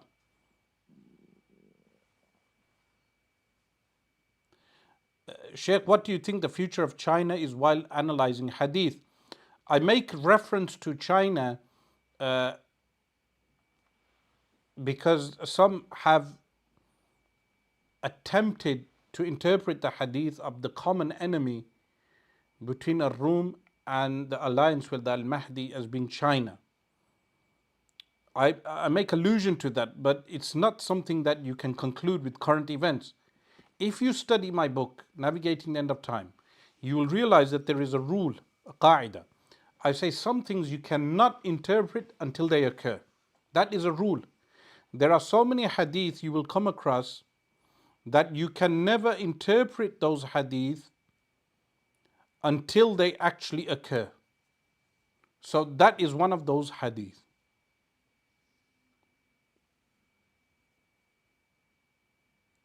Someone asks, will Ansarullah in Yemen support Al-Imam al-Mahdi?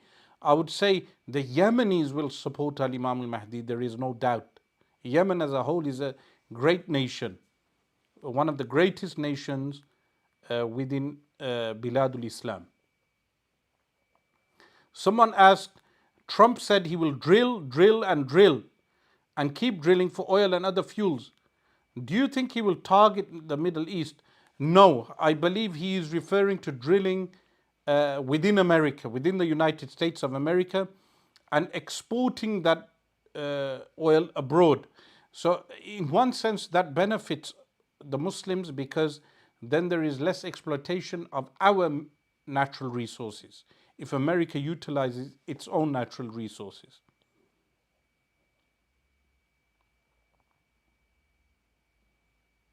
Someone asks,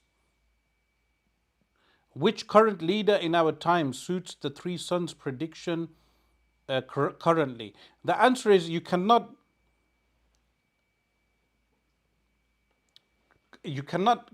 correctly predict such type of things until they actually occur.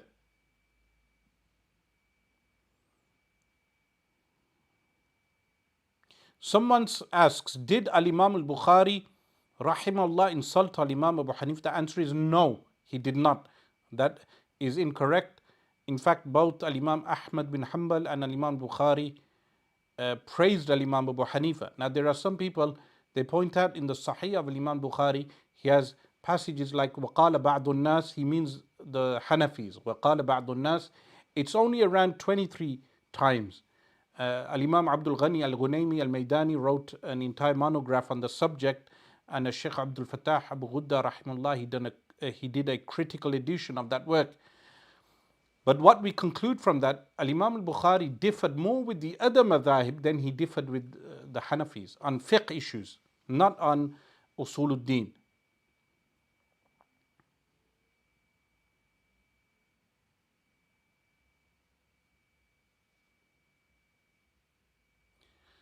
Someone asks, how will Al-Imam al-Mahdi distribute the wealth of the Hijaz to the poor Muslim countries around the world? Because we believe that the entire world will be filled with justice. The entire world will only be filled with justice in the time of Isa, but meaning as a globe. But in the time of Al-Mahdi, he will establish a kingdom that will have extensive borders and will reach to Jabal Daylam, which is in the east. It will reach Hind because he will have the leaders of Hind imprisoned, and the capital will be Jerusalem. So there will be mass distribution in certain regions of the world.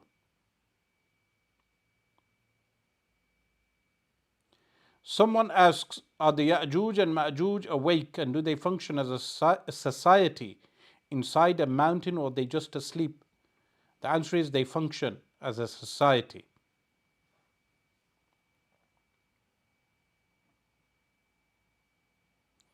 Someone asks, is ancient Egyptian Kemetic science and technology valuable knowledge? Well, if you can access such knowledge, then it would be useful. But many times I've watched the conspiracy version of those things that are ascribed to ancient Egyptians, and then I have also observed the counter conspiracy. Someone asks, is there a difference between the Alawis of Syria and Alawis of Turkey? The answer is the correct name for them is actually Nusayri. Because then some people mix up the word Alawi with someone who is from the lineage of Sayyidina Ali radiallahu an. The correct term is Nusayri. Someone asked, Shaykh, if I previously had a teacher whom I later found to have wrong aqidah, is my hifz accepted? Individual says, the answer is that your hifz is accepted.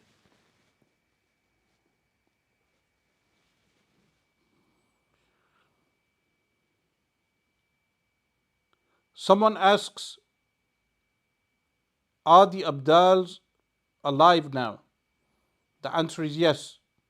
When one passes away, they are replaced. Someone asks, a lot of ulama are returning to Syria. Is it safe to go and study there? The answer is no. It is not safe currently to go back to study. Someone asks, are all the major signs mainly concentrated in the Middle East? If so, how will this affect us, like the wars and famines to come? The answer is yes. Most of the major signs are within what we refer to as the Middle East, and they will affect us because Palestine is the jugular vein of the world. When you tamper with the jugular vein, it causes international issues like the current war in Gaza did. When those famines occur, it will affect the entire world.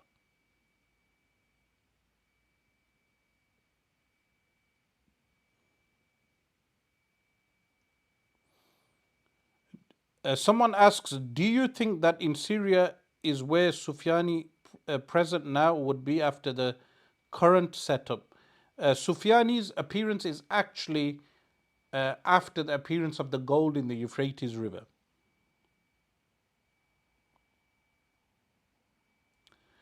Someone asks, what do you think about Jawlani getting support of Sufi scholars? Again, as I've mentioned, that doesn't entail anything, because many of the Sufi scholars are glad that Bashar al-Assad is gone. They are relieved from the removal of Bashar al-Assad. That does not entail a validation for everything that Jawlani has done or Jawlani is doing. It does not entail a blind imitation of Jawlani.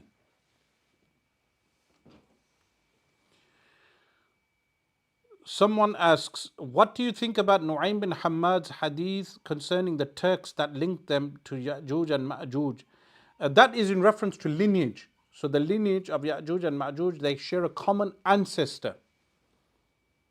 Turks have a common ancestor. With regard to Sufyani as well, there is a link between Sufyani and a valley known as Wadi al-Yabis. Wadi al-Yabis in Jordan. Recently, the name of the valley was changed. So if you do a search for Wadi al-Yabis, you will not find that original name. But in Al-Imam Jalaluddin Suyuti, in his book on the Mahdi, he makes a reference to this valley, Al-Wadi al-Yabis. And that is where the Sufyani shall appear, and his maternal relatives are from Bani Kalb. Bani Kalb is the same tribal affiliation of Bashar al-Assad. There's the same tribal affiliation. But we will not know how that occurs until it happens. And it happens only after the Euphrates gold.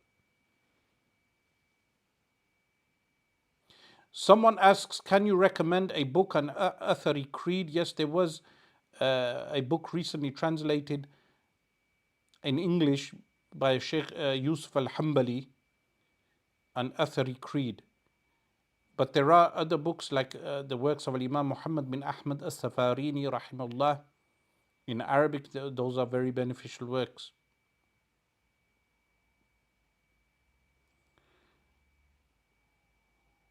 Someone asks, what is Iran's agenda in the war? How do they benefit from helping? Of course, Iran is behaving like any other nation would. It has its interests in extending its circle of influence to the Mediterranean. Like any other nation that has interests.